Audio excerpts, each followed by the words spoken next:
Hey YouTube, or BooTube for me anyway. I'm so sorry.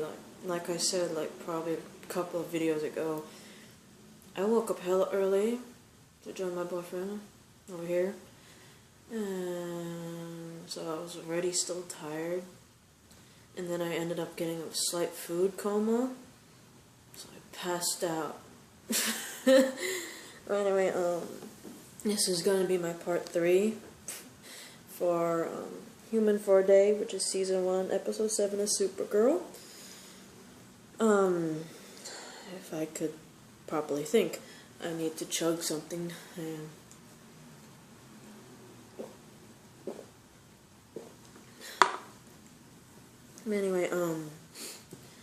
Anyway, judging by where I left off, Hank pretty much tells Alex that he's not the real Hank Henshaw. And like I said, this got me very excited because, one, if he looks like Hank Henshaw physically to the point where everyone else, believes he's Hank Henshaw, but he's not really Hank Henshaw, he's obviously a shapeshifter. And like I said, from my basic knowledge of DC Universe, there are not many shapeshifters, so I started getting very excited about this. So anyway, Hank is pretty much telling Alex, how he had died alongside Danvers when they were tracking a lost alien in Peru, who was pretty much seeking refuge there, and the real Hank Henshaw wanted to kill the alien, but Jeremiah Danvers was like, no, don't kill it. It's too cruel to kill this poor alien who's just taking refuge. And because he was stopping the real Hank Henshaw, he ended up dying trying to stop him. And he tells her that he tells Alex, your dad died a hero. And then Alex realizes that Henshaw is not the real Henshaw. She's like, that means that you must be the alien that my father saved and got killed saving for. And so, like I said before, I was very excited because the whole possibility of a shapeshifter, which has come to realization when Henshaw was all like, he reveals himself as a shapeshifter who literally copied Hank Henshaw's appearance. This is what made me happy and scream of pure joy. Not only is he a shapeshifter, he's none other than J'onn J'onzz. And if you don't know who that is, I will give you a brief thingy on it. J'onn J'onzz, aka Martian Manhunter. Yes! And the way he looks so beautiful, guys. Like, for real. I know I was bitching and complaining about Red Tornado, and some of you may agree on me about bitching about Red Tornado's appearance, but the fact that they got Martian Manhunter spot on. I love the outfit. It looks very modern looking, but they didn't change it to the point where it looked like Red Tornado changed. And it was so beautiful, and I loved it. Martian Manhunter is on Supergirl. J'onn J'onzz, species Martian, place of origin Mars. Herp and derp. His abilities are superhuman strength, speed, durability, and endurance. He has a regenerative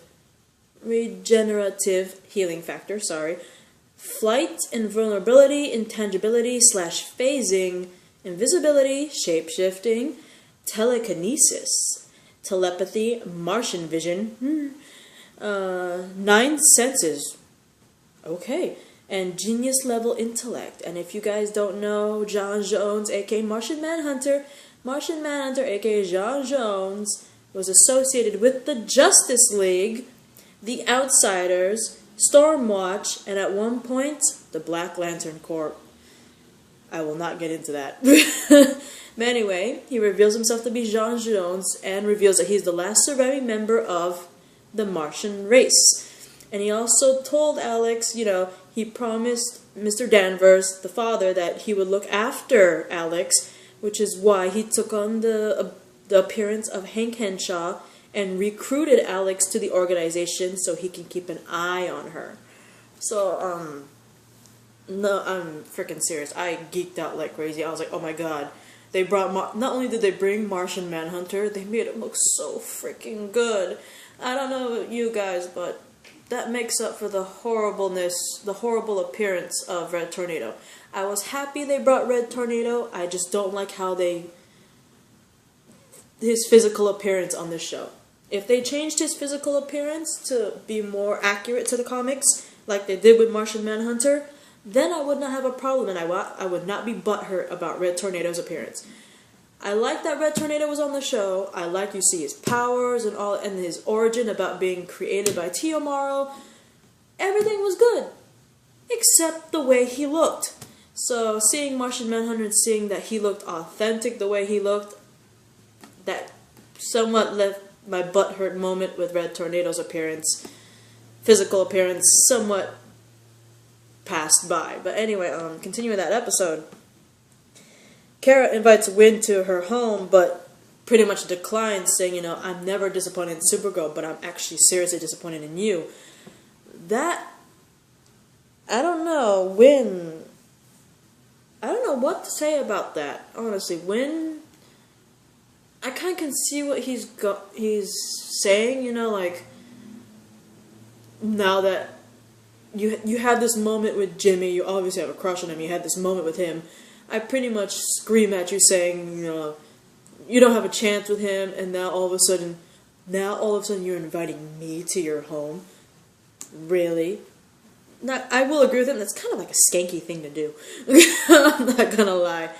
And, he leaves just as Kara and James, they lock eyes with each other from across the hall, and they share that moment before James leaves as well, and, I understand her, having this moment with Jimmy, and then having reality check shoved at her face by Winn, and then all of a sudden inviting Winn back to home. It's kind of a skanky thing to do. In all honesty, Winn really shouldn't have said it so brutally. I mean, I'm just judging this by the first episode, but didn't Winn at the first episode actually say that he's asked Kara out multiple times? I'm not sure, you guys could correct me if I'm wrong, but if I remember correctly, I think the pilot episode, Winn actually admitted to constantly asking Kara out and Kara just saying no and just be friends. I don't remember. I have to look back on that, but if you guys remember, put it in the comment section. But anyway, Kara, as Supergirl, then arrives outside Cat Grant's window and demands to know why. Kara pretty much demands to know why Supergirl abandoned them, and Supergirl was like, "Cat, you inspired humanity during this tragic earthquake, and you also inspired me to tackle my own problems, so I thank you for that." So it was really cool that they had this other bonding moment, just Kara as Supergirl with Cat, and the fact that Cat being so strong during the whole earthquake thing and taking things in her own hands pretty much inspired Supergirl, which I think is a really cool thing. The fact that Supergirl ends up being inspired by a mere human. But also, unfortunately for her, when she's on her way back home, Kara is unfortunately suddenly attacked by 3 Kryptonians. One of those 3 Kryptonians is actually her Aunt Astra. So when I saw that, I was like, well, shit. And here I thought she'll actually have somewhat of a break here. But unfortunately, Kara being superhero, there's never going to be a break for any superhero, honestly. And this is no exception, but I had a feeling we'd see her Aunt Astra again. Astra, sorry. I keep saying like not A and all that stuff, but like Astra.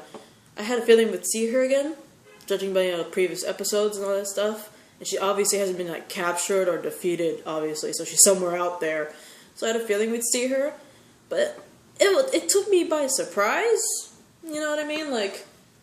At the same time, if you look during this whole entire episode, just shit hitting the fan with Kara, just starting by the end of the last episode with the cut in the finger, and then she's getting sick. She's sneezing like crazy. She can't use any of her powers. And her powers literally were gone. That's amazing timing. Her powers are gone right when a natural disaster like an earthquake shows up. That's just timing right there. And then she couldn't save somebody. She having total drama, love triangle issues with Winn and Jimmy. Just everything is going wrong with, somewhat wrong, not everything, but a good chunk of things are going wrong with her in this episode. Let's add something else to, like, screw with Supergirl at the end of this episode by adding her aunt and 2 other Kryptonians on kicking her ass in midair.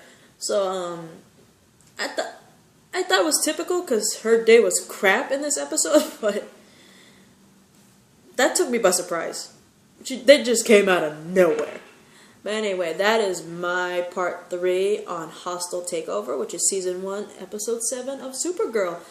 And hopefully, I most likely will have 3 videos, because for some oddball reason, I only have 3 episodes to take care of. 3, okay? Human for a Day, Red Face, Human for a Day, and then the next episode, which is number 8, called Hostile Takeover. Only 3 episodes of Supergirl, and yet the first 2 episodes I ended up with 3 videos each. This is the 6th video I've recorded. So, judging by the pattern with Red-Faced and Human for a Day, I have a feeling that episode 8, Season 1, Episode 8 of Supergirl, which is Hostile Takeover, will probably take 3 videos, just like the previous 2. So, I'll probably see you guys. I'm trying to literally wake up right now. I have, like, sugar up the butt here. I know that you guys say sugar high does not exist, but it exists with me. So I'm gonna try to wake myself up with sugar, honestly, because the food coma right now, and the fact that I woke up early, so I was still groggy, just up the butt right now. But anyway, hey, my boyfriend. He's out there, like, helping someone. I can see you. Anyway, I'll see you guys in the next video. I love you, Boo Too. Mwah. Bye.